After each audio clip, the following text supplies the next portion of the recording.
While hiking in the remote canyons of Utah, my son cold-bloodedly left me without water or equipment and said, "Bye. Go meet the mountain lions." He thought I would die of dehydration or predator claws so he could take my inheritance. But when he returned to the city, I was already waiting there with a smile on my face. "I have a surprise for you," I said. "You won't believe what happened next. Before we continue, please subscribe to the channel and let us know where you're listening in the comments." The patio door slid open with a jarring scrape. Leo stormed through, his linen shirt stained with sweat from the Phoenix heat wave, sandals slapping against my terracotta tile floor. "Dad, I need 10,000 right now." I froze by my drafting table, pencil still in my hand from reviewing blueprints. The aggressive edge in his voice hit me like a physical blow. This wasn't my son asking for help. This was someone making demands. "Leo, what? 10,000 tonight?" He paced across my great room, hands clenched into fists. "I already transferred your monthly amount last week." "The $5,000 barely covers my overhead." His voice cracked with frustration. "You think that's enough? You think that covers everything?" My polo shirt suddenly felt too tight. Sawdust still clung to my arms from visiting the Martinez luxury home site earlier. I'd built this construction firm from nothing, worked 20-hour days after Elena died, sacrificed everything to give him opportunities I never had. "Son, we've talked about this. You need to find steady work." "Work?" Leo spun around, his face flushed red.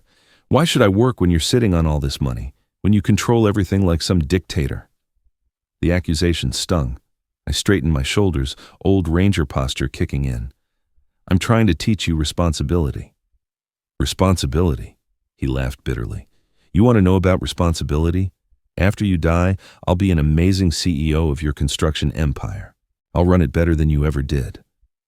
The words hung in the air like poison. My chest tightened. The casual way he spoke about my death, the calculation behind his eyes.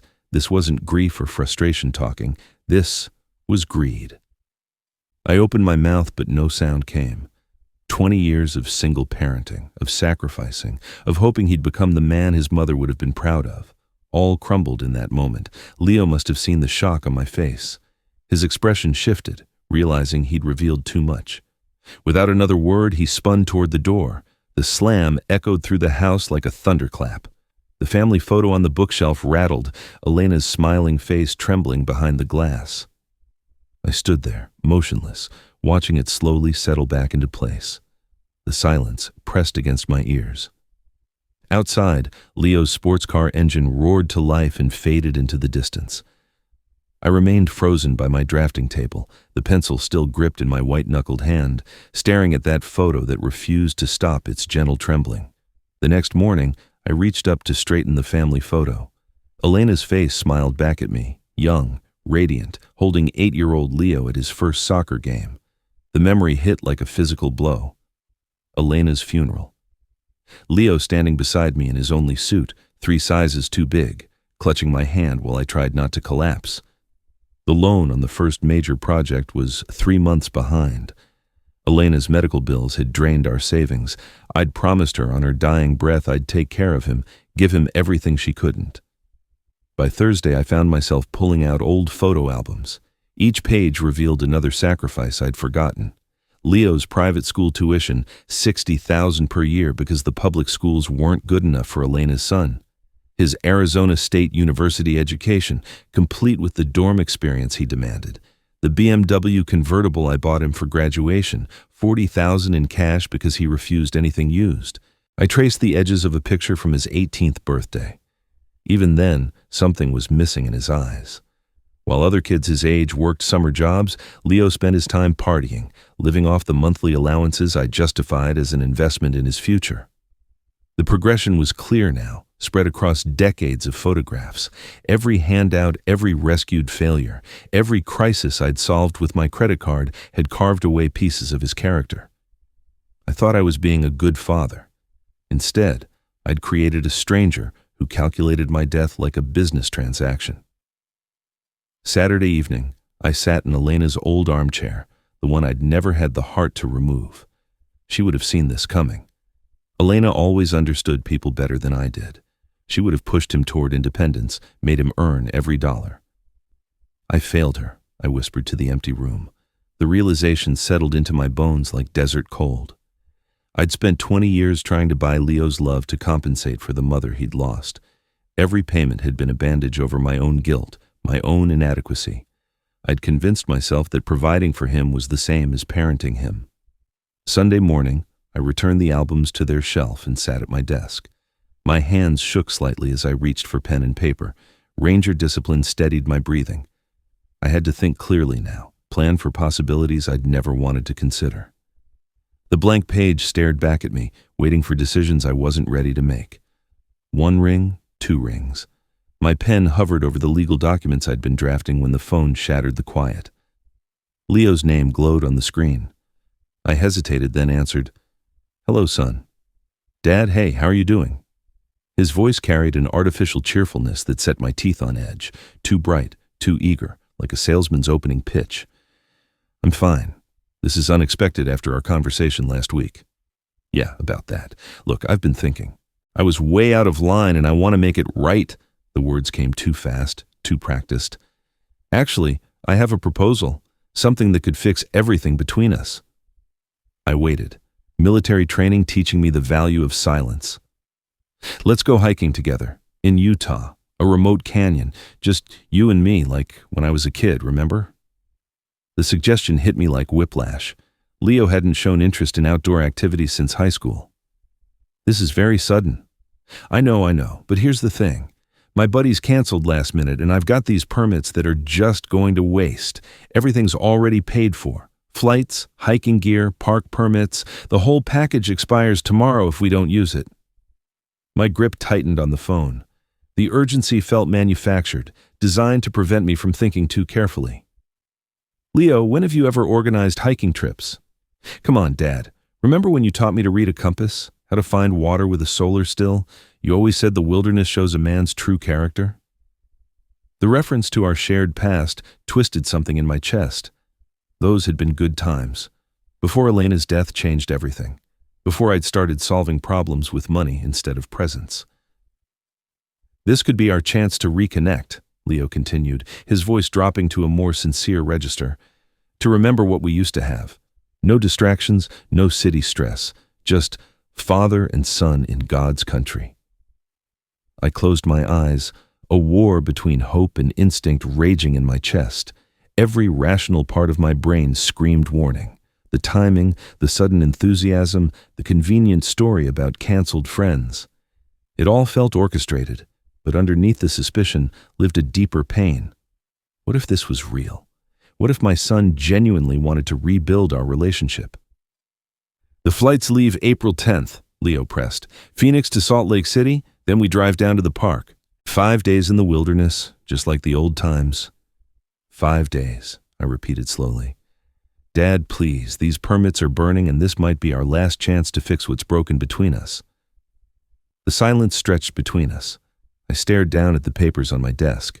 Legal documents that could change everything. Precautions against possibilities, I prayed, would never materialize. "All right," I heard myself say. "Let's do it." "Really? That's fantastic. I'll text you the flight details. Meet me at Sky Harbor departure gate. This is going to be amazing, Dad. You'll see." The line went dead. I set the phone down carefully, my hand trembling slightly. Outside, Phoenix's relentless sun painted patterns on the window. I looked back at the documents spread across my desk, then at the pen in my hand.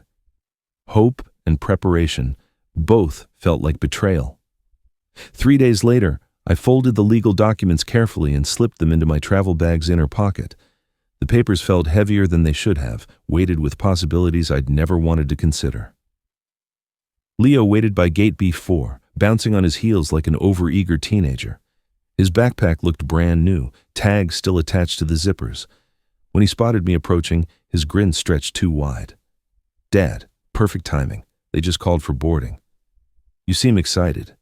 I studied his face, noting the slight twitch in his left eye. Military training had taught me to read nervous energy, distinguish genuine enthusiasm from performance. Why wouldn't I be? Father-son adventure in the Red Rock wilderness. He shouldered his pack with obvious effort. "When's the last time we did something like this?" During the first flight, he chattered non-stop about desert photography and fresh air, consulting his phone more than seemed necessary for someone eager to disconnect. I shared stories from my ranger survival training, how to read weather patterns, identify edible plants, navigate without GPS. "You really know all this stuff?" Leo asked, scribbling notes on a napkin. 20 years in the service teaches you to be prepared for anything." Something flickered across his expression, calculation masked as admiration. Our layover in Denver stretched longer than expected. Leo excused himself 3 times, claiming bathroom breaks that lasted 20 minutes each. Through the terminal windows, I watched planes taxi against a gray afternoon sky, Utah growing closer with each passing hour. The final flight carried us over mountain ranges that looked like broken teeth against the horizon. Leo pressed his face to the window, but his reflection showed tension rather than wonder. Moab hit us with dry air and the smell of dust. The rental car counter moved efficiently. Jeep Wrangler, extra insurance, off-road package. I handled the paperwork while Leo loaded our gear, favoring his right shoulder like something ached. "Outdoor supply store next," he announced, consulting his phone again. "Need to grab a few extras." At Red Rock Outfitters, he insisted on specific items. Extra water bladders, climbing rope, more than seemed necessary for basic hiking. The clerk, a sun-weathered man with leathery skin, raised an eyebrow at our purchases. "Planning to get lost out there?" "Just want to be prepared," Leo replied quickly. Highway 191 stretched before us like a gray ribbon through endless red rock. Mesas rose on both sides, sun-baked peaks catching the last daylight. Road signs warned about rockfall areas and flash flood conditions. "Beautiful country," I said, trying to bridge the silence that had settled between us. "Yeah, really isolated." Leo's voice carried a strange satisfaction. "Miles from anywhere." We stopped for gas in Green River as darkness began to fall. While I filled the tank, Leo wandered toward the convenience store. Through the fluorescent-lit windows, I watched him pull out his phone and dial. His posture changed, shoulders hunched, voice low and urgent.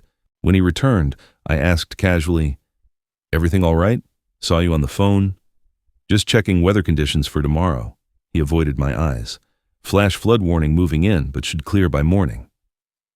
The lie came too easily. I'd checked the forecast myself. Clear skies predicted for the next 3 days.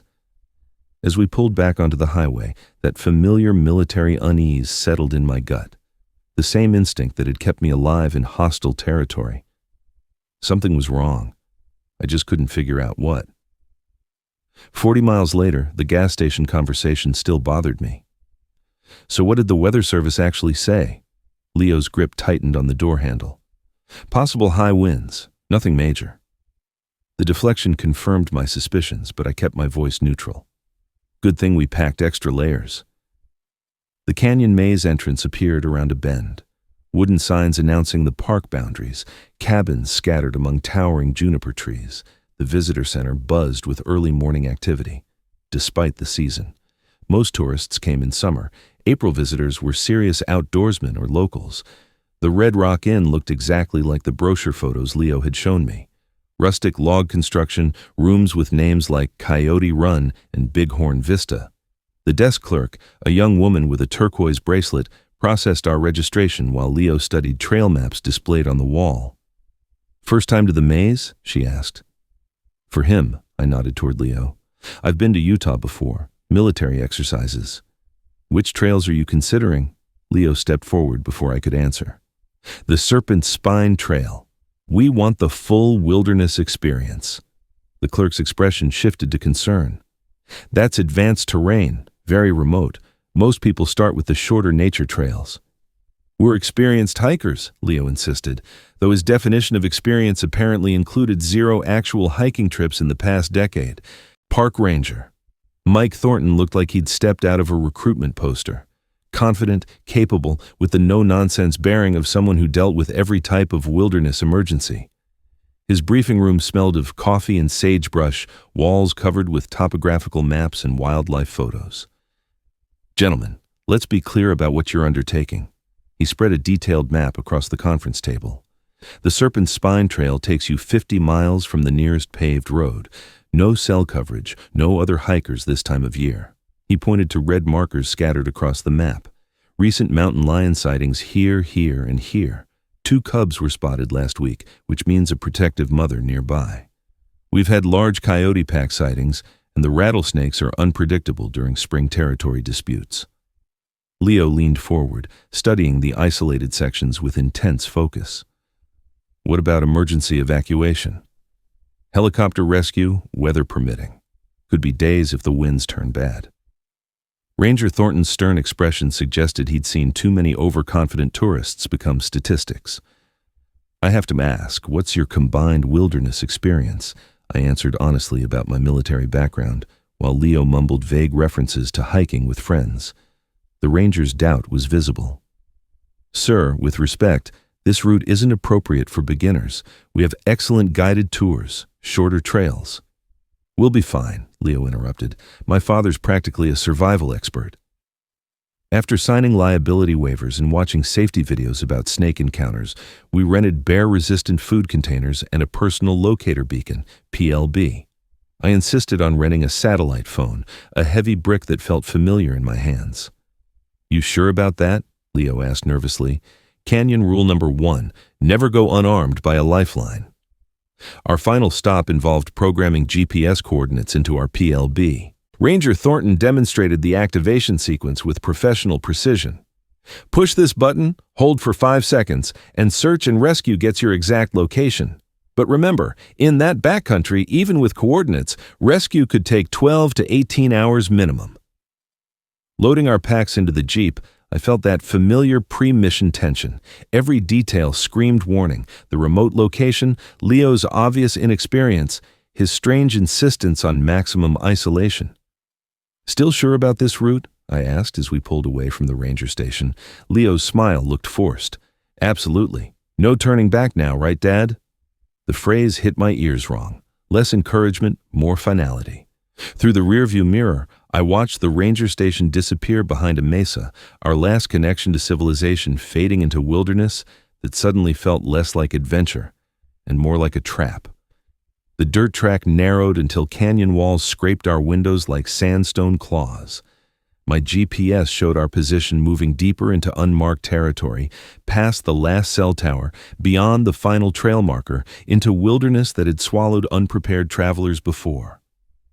We're officially off the grid now, I murmured, watching the signal bars disappear from my phone. Leo's laugh sounded hollow. Perfect. Just us and nature.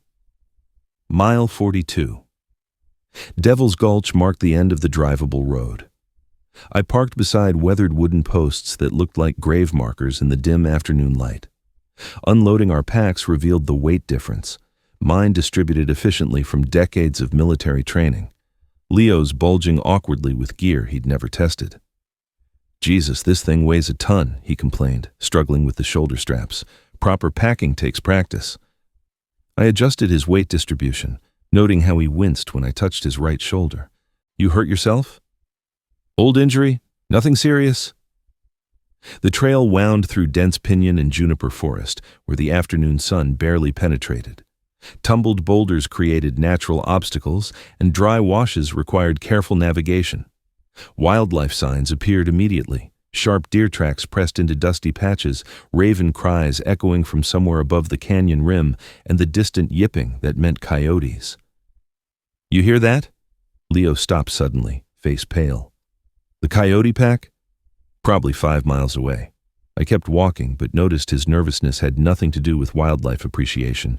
For someone who'd insisted on this remote route, he seemed genuinely frightened by its realities. 3 hours of hiking brought us to a clearing beside a small, precious spring, a perfect campsite with flat ground, fresh water, and clear sight lines in all directions. Military habits kicked in as I surveyed defensive positions and escape routes while Leo sat heavily on a fallen log. How much farther do we go? He asked, breathing hard. This is good for tonight. We'll push deeper tomorrow. Setting up camp revealed more of Leo's inexperience. While I methodically established our perimeter, food cache hung 12 feet high, cooking area downwind from sleeping quarters, emergency supplies easily accessible. He struggled with basic tent assembly. Dad, can you help with this? He held up tangled tent poles like surrender flags. Teaching him proper technique felt like old times, back when he'd wanted to learn instead of just inherit. But something nagged at me. Why insist on wilderness hiking when you couldn't handle basic equipment? An evening campfire cast dancing shadows across our small clearing. I prepared a simple meal while Leo sat unusually quiet, staring into the flames with an expression I couldn't read. The temperature dropped steadily. April nights in the desert demanded respect. Remember when we used to do this? I tried conversation, hoping to recapture some connection. You were maybe 10, insisted on telling ghost stories until you scared yourself. Mom was still alive then. His voice carried unexpected sadness. She loved our camping trips, said they brought out the best in people. Leo nodded, but his eyes remained distant. Tell me about your childhood, Dad. Before the military, before the business. What was it like being poor? The question surprised me. Leo rarely showed interest in my background.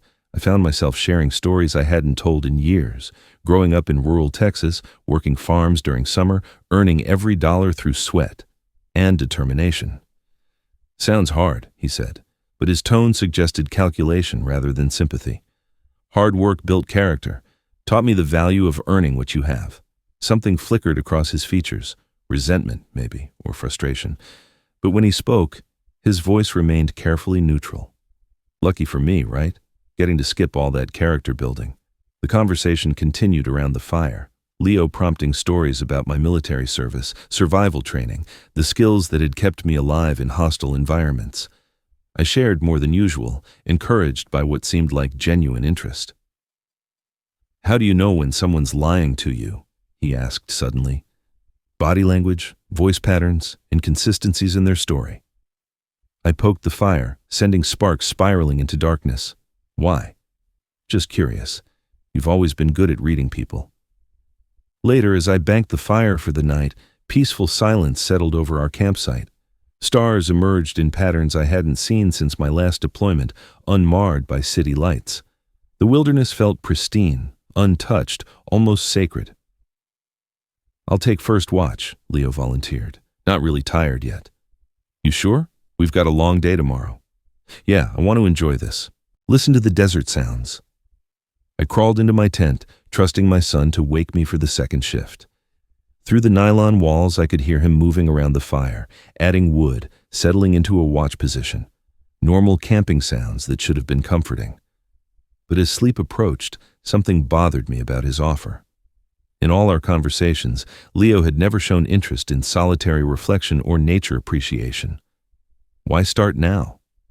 The last thing I noticed before exhaustion took over was the change in sounds outside. No more casual movement around the fire, just careful stillness that suggested someone waiting rather than watching. Dawn light filtering through my tent walls brought me to consciousness. Outside, I heard the metallic clanking of equipment being loaded. Too early, too urgent for normal morning preparations. I unzipped the tent flap and stepped into the chilly desert morning air that made my breath visible in white puffs. Leo stood by our Jeep, methodically packing gear with a ruthless efficiency he'd never displayed before. Every piece of survival equipment, GPS device, PLB, satellite phone, the main water filter, disappeared into the vehicle. What's going on? My voice cut through the morning silence. Leo startled, then straightened with defiant posture. Getting ready to leave. We planned 3 more days. What's the rush?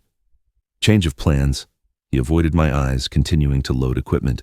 Flash flood warning. We have to get out. The lie hung between us like smoke. The sky was a perfect, cloudless blue.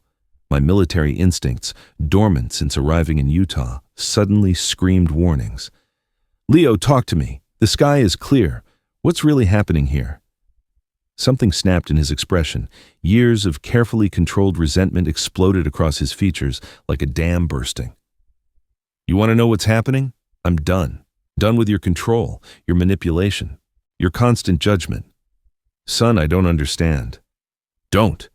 He wheeled around, fists clenched. Don't call me son. Sons don't get treated like employees. Sons don't have to beg for every dollar while their father sits on millions. The venom in his voice hit me like physical blows. This wasn't momentary anger. This was cultivated hatred, festering for years beneath our family's surface. I've given you everything. You've given me nothing. Leo's voice cracked with rage. You made me dependent, kept me weak, controlled every aspect of my life with your checkbook. Well, guess what? I'm taking control now. My hands trembled as understanding dawned. The hiking trip, this whole thing was planned. Finally catching on, old Ranger? His laugh carried no warmth. Took you long enough. Why, Leo, if you needed money, we could have worked something out. I don't want your handouts anymore, Dad. I want what's mine by right. Your business, your assets, everything you've been dangling over my head for decades. The cold morning air seemed to freeze around us. I stared at this stranger wearing my son's face, speaking words that shattered 20 years of paternal love. You're planning to leave me here? Very good.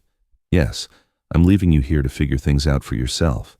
Maybe 50 miles of canyon will teach you what real dependence feels like. My chest constricted. Leo, this is rattlesnake country, without equipment, without GPS, without water. Should have thought about that before you made me into your puppet. He slammed the Jeep's tailgate shut. Maybe you'll survive. Maybe you won't. Either way, I'll inherit what should have been mine years ago. Please. The words scraped my throat raw. Whatever I did wrong, we can fix it. Don't do this. For a moment, something flickered across his features. Doubt, maybe, or remembered affection. Then his expression hardened into something unrecognizable. Goodbye, Dad. He climbed into the driver's seat. Try not to meet the mountain lions too quickly. I want you to have time to think about what you created. The engine roared to life. I stepped toward the Jeep, desperate to reason with him, but he threw it in reverse and backed away. Through the windshield, I saw his face. Cold, calculated, devoid of any filial emotion. Leo! My shout echoed off distant canyon walls as the Jeep disappeared around a bend. The sound of the engine faded gradually, leaving me standing on an empty dirt road in the vast Utah wilderness, 50 miles from the nearest human being. Dust settled around my feet. The silence that followed was absolute. No human sounds, no mechanical noise, just the whisper of wind through sandstone fins and the distant cry of a hawk. I stood there for a long moment, processing the enormity of what had just happened. My son, the boy I'd raised, protected, provided for, had just sentenced me to death. The dust from Leo's Jeep still hung in the air when military training kicked in, overriding the emotional devastation. Shock was a luxury I couldn't afford, not 50 miles from civilization in high desert country. I forced myself to breathe steadily, letting decades of ranger discipline take control. First rule of survival: assess your resources. I patted down my pockets. Wallet, keys to the house in Phoenix, a small folding knife I'd forgotten about. No food, no water, no GPS, no locator beacon. The clothing on my back and nothing else. Second rule: evaluate the environment. April in Utah meant temperatures soaring during the day and dropping below freezing at night. The terrain around me consisted of a deep box canyon, unmarked trails, and complete isolation. Ranger Thornton's warnings echoed in my memory. Recent mountain lion sightings, rattlesnakes, unpredictable weather patterns. Third rule: prioritize survival needs: water, shelter, navigation, signaling, in that order. I studied the sun's position, calculating direction. East led deeper into the maze. West eventually reached the main park road, though at what distance I couldn't determine. My aging memory summoned fragments of topographical knowledge from the ranger station briefing. The dry wash flowed generally northwest toward the park boundary. Movement was critical. Standing still meant death by dehydration. I began walking west, following the faint tire tracks Leo had left. Within 100 yards, the tracks diverged from what appeared to be an animal trail cutting through the underbrush. Game trails usually led to water sources, essential for survival and potential rescue visibility. Every step required conscious effort. At 58, my knees protested the uneven terrain, and my civilian conditioning was worlds away from my military peak. But anger fueled my movement, fury at Leo's betrayal, at my own blindness, at the years I'd wasted enabling his transformation into this monster. The canyon walls towered over me like a living tunnel. Massive sandstone cliffs blocked most sunlight, creating a twilight atmosphere even at midday. I broke juniper branches as I walked, creating crude trail markers for potential rescue teams, though the odds of anyone finding me seemed impossibly remote. Snake sign appeared everywhere, the distinctive S-tracks in soft earth, scat that looked disturbingly fresh. I made noise while walking, remembering Ranger Thornton's instructions about avoiding surprise encounters. The irony wasn't lost on me. My son had placed me in a situation where rattlesnakes might be the least of my problems. Hours passed. My mouth grew dry, then parched. The game trail meandered through increasingly dense vegetation, and several times I lost it completely, forced to backtrack and search for the continuation. Exhaustion crept into my legs, but stopping meant losing precious daylight. A distant sound made me freeze, high-pitched, rhythmic, definitely human-made. Engines, multiple engines. I stood perfectly still, listening. The sound came from the north, maybe half a mile away. Dirt bikes or UTVs moving in formation. Hunters, park rangers, search and rescue. Hope surged through my chest for the first time since Leo's betrayal. I changed direction, moving toward the mechanical sounds, pushing through undergrowth that tore at my clothing. The sounds grew louder, definitely UTVs, and they seemed to be moving slowly, methodically. The canyon began to thin, and through the trees, I glimpsed a clearing ahead. The engine sounds were closer now, maybe 200 yards away. I moved faster, abandoning stealth for speed, branches whipping across my face as I pressed toward a potential salvation. Breaking through the tree line, I stumbled into a clearing where 4 UTV riders had stopped for what appeared to be a lunch break. They looked up in shock as I emerged from the forest, disheveled, scratched, clearly out of place in this remote wilderness. The lead rider, a woman with a mirrored visor and the weathered look of someone who lived outdoors, immediately shut off her engine and approached me with professional concern. "Sir, what happened? Why are you out here alone?" My voice came out hoarse from dehydration and stress. "My son. He left me here, took all our equipment and drove away." The woman's expression shifted from concern to disbelief. "Someone abandoned you? Here? That's attempted murder." "I'm Arthur Vance. My son Leo brought me on a hiking trip then." I struggled to explain the situation without revealing the full extent of family dysfunction. "He took our Jeep and all our survival gear, said he was leaving me to die." Jesus. The woman removed her helmet, revealing intelligent eyes that seemed to be assessing my condition and story simultaneously. "I'm Isabella Izzy Cruz, former SAR here. These are my friends. We're doing a backcountry tour." The other riders gathered around, their faces showing the horror that outdoor enthusiasts felt when confronting deliberate wilderness abandonment. One of them, a man in his 30s, handed me a water bottle that I drained gratefully. "How long ago did this happen?" Izzy asked, her tone becoming professional and urgent. "This morning, maybe 4 hours ago." Izzy exchanged glances with her companions. "We need to get you out of here immediately. Radio range is limited, but we can reach the ranger station from higher elevation." "There's something else." Izzy continued studying her GPS device. "If your son took the main road out, he's looking at a 4-hour drive minimum to reach Moab. But I know a shortcut, old mining road that cuts through the backcountry. We can have you back to the park entrance in 60 minutes. The implication hit me like electricity. "You mean I could get back before him?" "Easily. The question is, do you want to involve law enforcement immediately, or do you have other plans?" Something hard crystallized in my chest, replacing the desperation and fear I'd carried since dawn.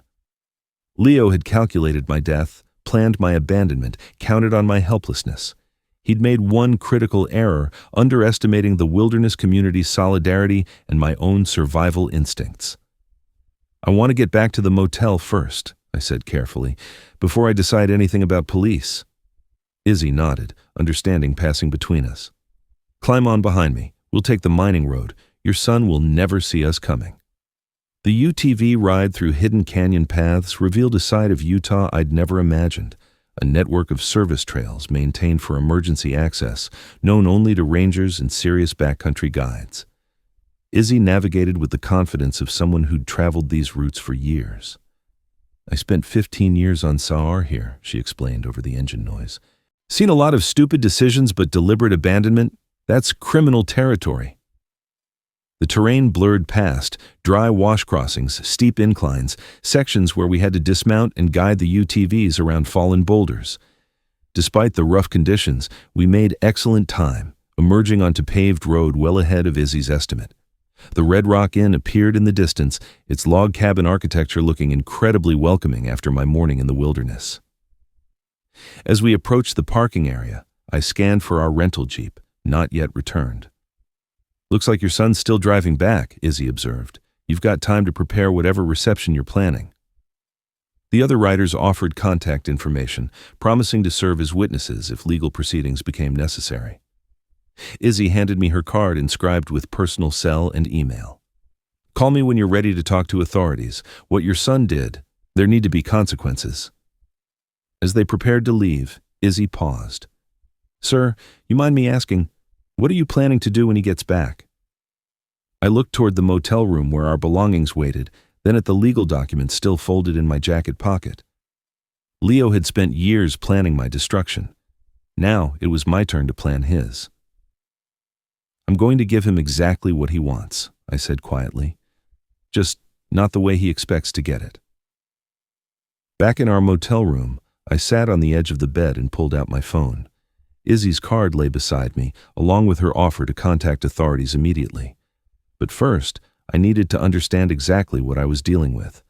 The legal documents I'd prepared back in Phoenix felt prophetic now, folded in my jacket pocket like a loaded weapon. 3 weeks ago, I'd changed my will in a moment of paternal disappointment. Now that decision looked like divine preparation for war. I spread the papers across the small desk, reviewing the language I'd crafted with my attorney. Leo would inherit nothing.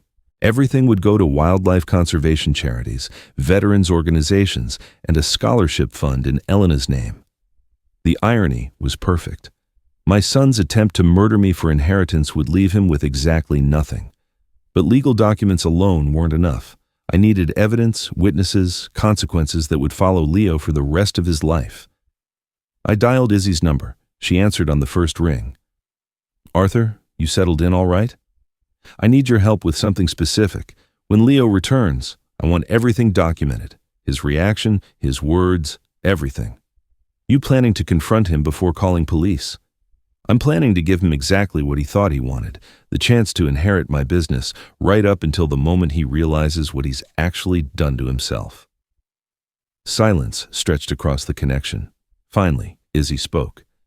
"That's strategic. You want me there as witness? If you're willing, and maybe bring that GoPro you had on your helmet. Leo's going to say things that should be preserved for a jury." "What time are you expecting him?" I calculated Leo's route. Main Park Road to Moab Highway. Probable stops for gas and food, his tendency to drive cautiously on unfamiliar roads. Between 6 and 7 tonight, he'll be tired, overconfident, expecting to find an empty room and a grieving father who never made it back. Instead, he finds his intended victim very much alive and very well prepared.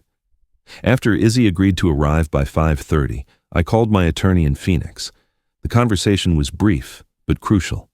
Tomorrow morning, the new will would be filed officially, regardless of tonight's outcome. Leo's inheritance would evaporate the moment legal documents hit the courthouse. Next, I contacted the motel office and arranged for an adjacent room for Izzy. The desk clerk, an elderly woman who'd seen decades of Utah drama, asked no questions about the unusual request. Evening approached with surreal calm. I showered off the wilderness grime, changed into clean clothes, and arranged the room methodically. The legal documents spread across the desk, where Leo would see them immediately. Izzy's camera would have clear sight lines from the adjoining room. My phone was programmed with 911 on speed dial. Military training had taught me that preparation eliminated variables. Tonight, Leo would walk into a controlled environment where every advantage belonged to me. The irony wasn't lost on me. My son had spent months planning my death in the wilderness. Now I was planning his social and financial death in civilization.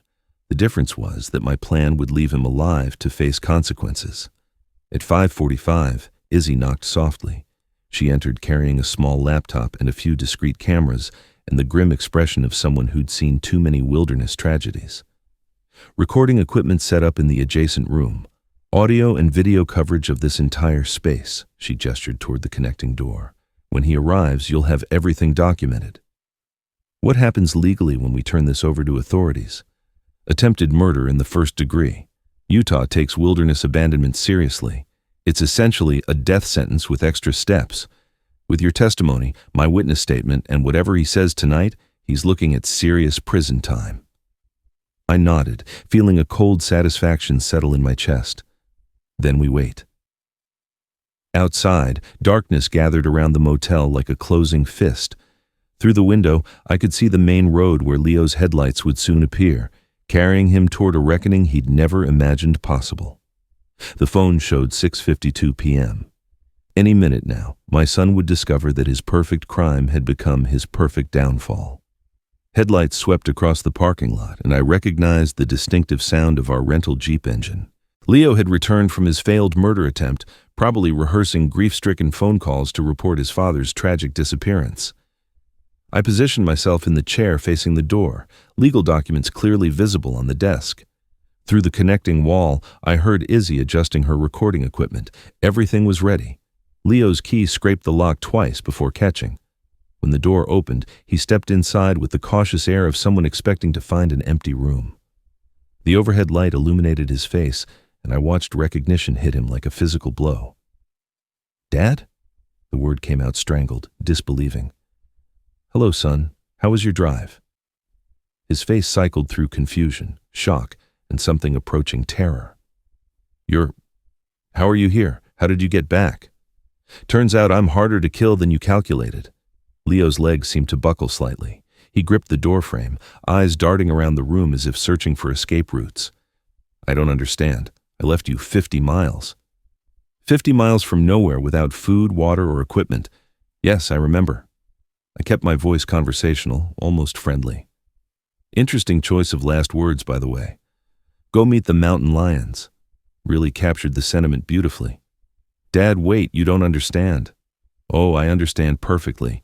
You brought me to Utah to murder me for my inheritance, spent months planning it, researched the most remote location possible, even practiced your shock sun routine for when the authorities found my body."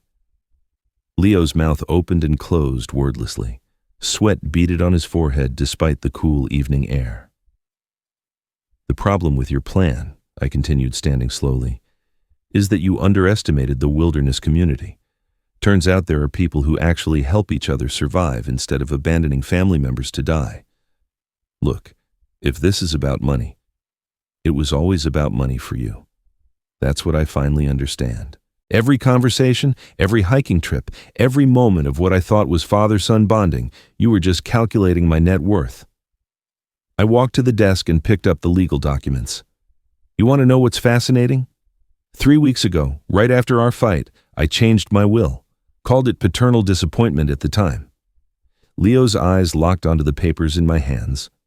"What do you mean changed?" "I mean, you inherit nothing. Not the construction firm, not the bank accounts, not the house your mother loved. Everything goes to charity, wildlife conservation, veterans organizations, scholarship funds." The color drained from his face completely. "You can't do that. I'm your son. You were my son. This morning you became something else entirely, a man who calculated his father's death for financial gain." "Dad, please, if you'll just listen.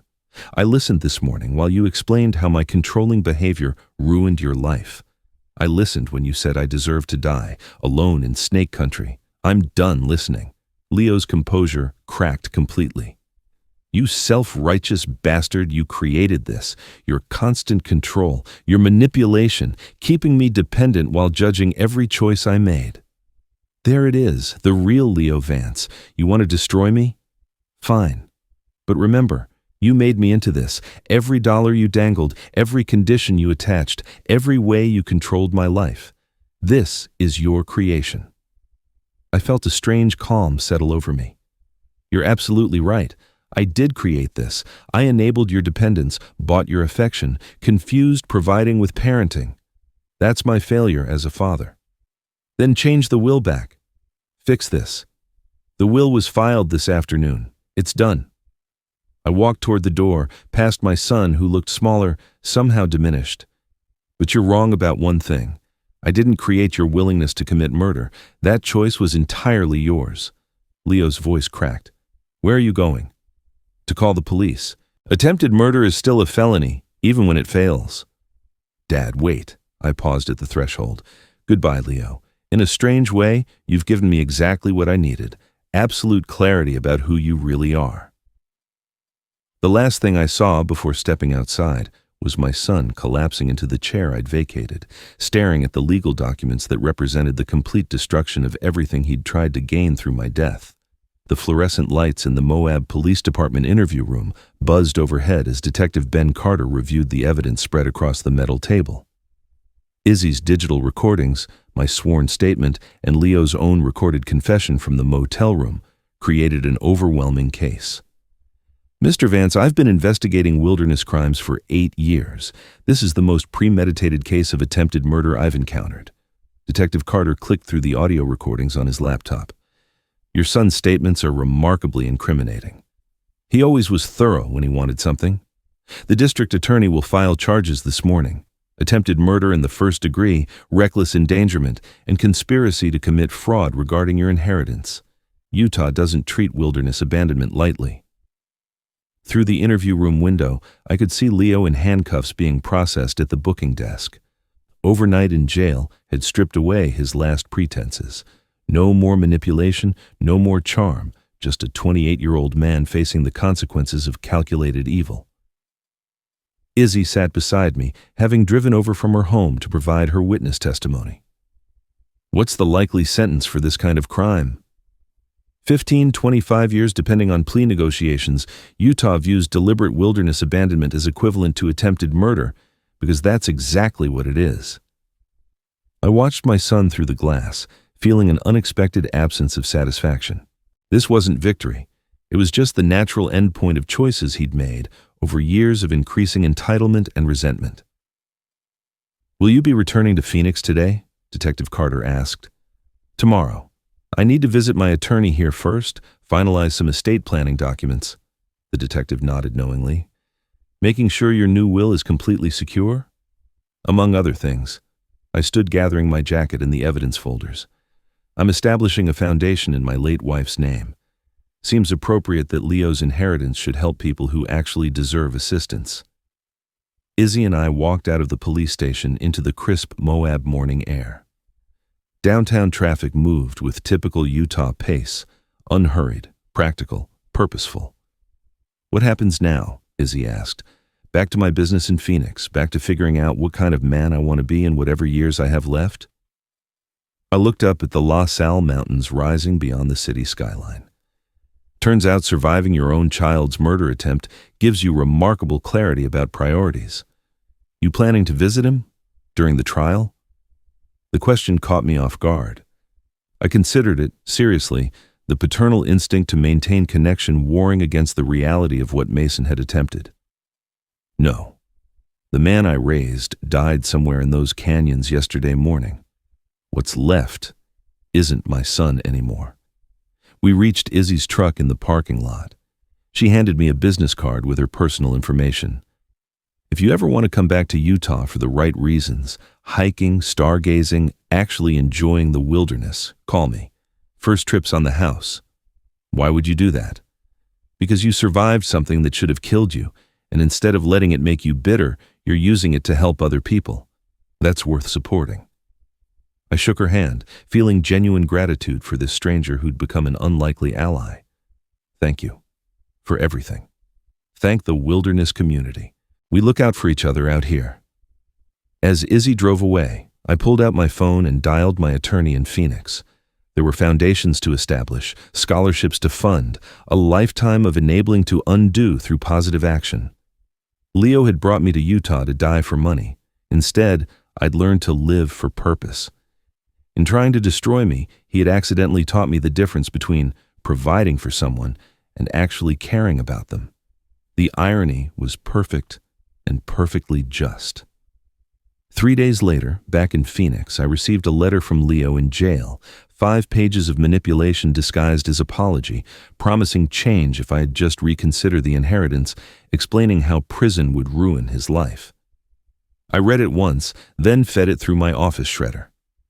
Some relationships don't survive attempted murder, no matter how much money you've invested in them. If you liked this story, please like this video, subscribe to the channel, and share your impressions of this story in the comments. To listen to the next story, click on the box on the left. Thank you for watching.